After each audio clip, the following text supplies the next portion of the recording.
Okay, so for this video, we're going to continue on looking at skeletal muscle, and specifically we're going to begin to look at more the microstructure with skeletal muscle. If you recall last lecture, we finished off looking at motor neurons and this neuromuscular the motor unit, which is the neuron and all the muscle fibers that innervates, and we talked about how there might be small motor units, large motor units. And this kind of moves us to looking at the actual area where these two are going to meet. And we have a term for this called the neuromuscular junction. And this is pretty important because when we talk about muscles contracting, it's not simply, again, that the cell just contracts. So you'd have to have a signal that travels from the nervous system to a muscle cell to cause contraction to occur. And so the place to which this signal goes from the neuron to a muscle cell is called the neuromuscular junction. Now this picture here gives us a good graphic image of this where we have a neuron, and we'll talk about, again, more about neurons in the coming weeks. And then we'll have this connect, although technically it doesn't connect, it forms a synapse with a motor neuron. And what's going to occur is this signal will travel down this neuron.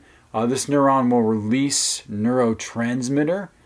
We've talked about how cells can, through exocytosis, get rid of proteins or other things that are exporting.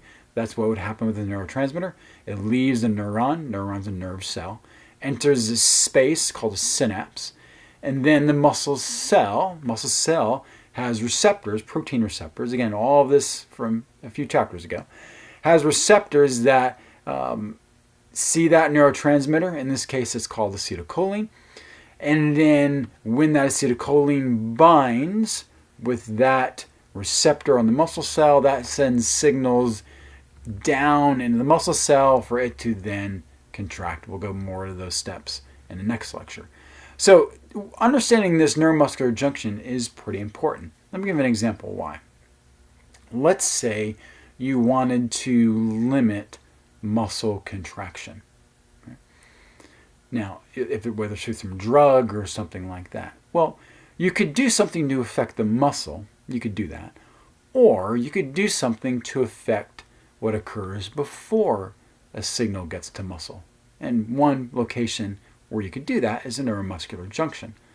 What you could do is release something that would maybe block acetylcholine from binding with these receptors. If you had something like that, that would stop the signal from going to the muscle cell, and the muscle cell would not contract. Well, there are actually pharmacological agents that do that in various different types of muscles that assist in limiting muscle contraction, or at least reducing muscle contraction. And now, there's value for that, whether it's decreasing muscle cramps, whether it's in the heart. If you want to slow heart rate, there are medicines to do that. And they they block these receptors. They're actually called beta blockers. They block these receptors. And so there's a practical reason to understand this, that when muscle cells aren't contracting or they're not functioning properly, the issue or the fatigue may not just be in the muscle cell, it might be in the neuron or the neuromuscular junction as well. So these two are definitely intertwined in their function and what's going on in regards to muscle contraction. Okay, so now we're going to get into the actual muscle cell. Now, we've already talked about animal cells before. We've talked about animal cells. They have nucleus, or in this case, multinuclei, has cytoplasm, endoplasmic reticulum, smooth and rough, Golgi apparatus, lysosome, cell membrane. We've talked about all those things. And muscle has that. Mitochondria, muscle cells have that. But one key, really important feature of muscle cells is that they have also inside the cytoplasm contractile proteins. And these two main proteins are called actin and myosin. And we're going to talk a ton about actin and myosin because it's the arrangement of these two that cause a muscle cell to contract. Now, for the purpose of understanding this, we're going to use another term called a sarcomere. And a sarcomere comes from Latin. Sarco is muscle, mere is measure. So it's simply just a measure of muscle. And a sarcomere is a functional unit of contraction inside a skeletal muscle cell. And so if we look down at our image here, and the next slide probably has an even better one, we're going to notice that this area right there is called a sarcomere. Right? And you'll notice like there's different kind of bands or shading of color. There's thick lines here, there's thin lines over here. Well, those thick and thin lines are myosin and actin. Myosin is a thick line, and we call it a thick filament. Actin is the thin one. Remember this? Actin, actin. Hopefully that'll help. I don't have anything for myosin, sorry. If you're into biochemistry, myosin is heavier. It's a heavier protein, so we often say myosin's heavy. I don't know if that helps. But so we see here the banding of myosin and actin as they overlap each other. And so inside this sarcomere, we have myosin and actin. Now understand, inside a muscle cell, there could be thousands of sarcomeres. Inside those sarcomeres may be thousands of actin and myosin. So we're getting at a really, really microscopic inside the cell perspective here. So we've gone from big muscle, now we're at small filaments inside this muscle cell. And what's going to occur is these myosin and actin are going to interact with each other. We'll talk about that when we get the muscle contraction. They'll interact to cause this sarcomere to contract, and then the entire muscle cell will contract. So to kind of give you a good picture of this, I actually like this second image a little bit better, partly because it's bigger, but partly it gives a little more better, at least graphic representation of these microfilaments. So you'll notice here we have our sarcomere. Now sarcomeres generally, we separate sarcomeres by what's called a Z-line. And a Z-line is just going to be this line right here and this line right here. It's just a filament. Don't worry too much about that. But we often say a sarcomere is separated by Z-lines. And you'll notice in a sarcomere we have myosin, the red, thick filament here. We have actin, that's the thin filament here. We have places where actin and myosin overlap.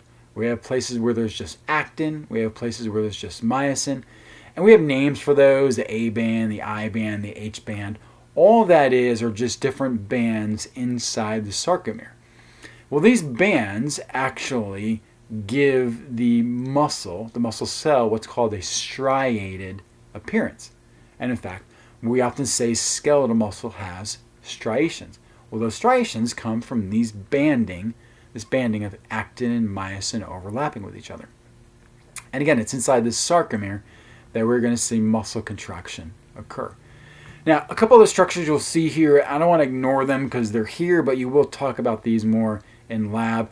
You're going to notice some blue structures here. Hint, hint, they're not really blue. These are called T-tubules, also called transverse tubules. And these are actually just nervous tissue that allow the signal to get to all parts of the muscle cell very quickly. There's also what's called a sarcolemma. Sarcolemma is going to release calcium, which plays a huge role in muscle contraction. Sarcoplasmic reticulum plays that role as well. So just understand there's some other structures here that in lab you're going to talk about quite a bit that are going to play a role in muscle contraction.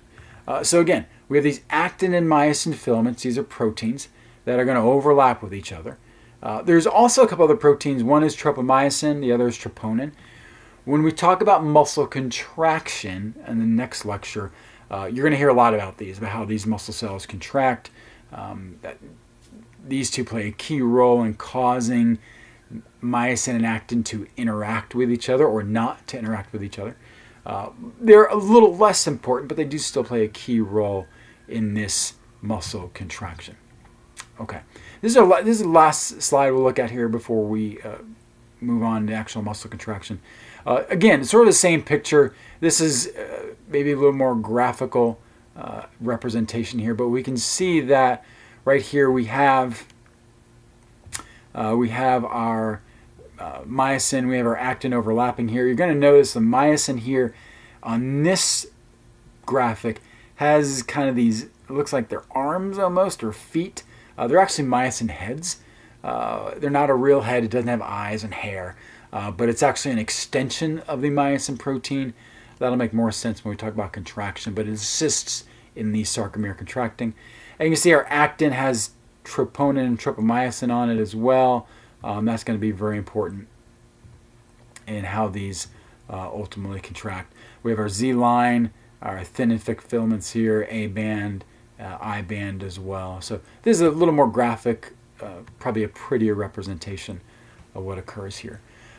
Our next lecture, we're going to get into actually what occurs. How does this step-by-step work as far as the muscle cell actually contracting?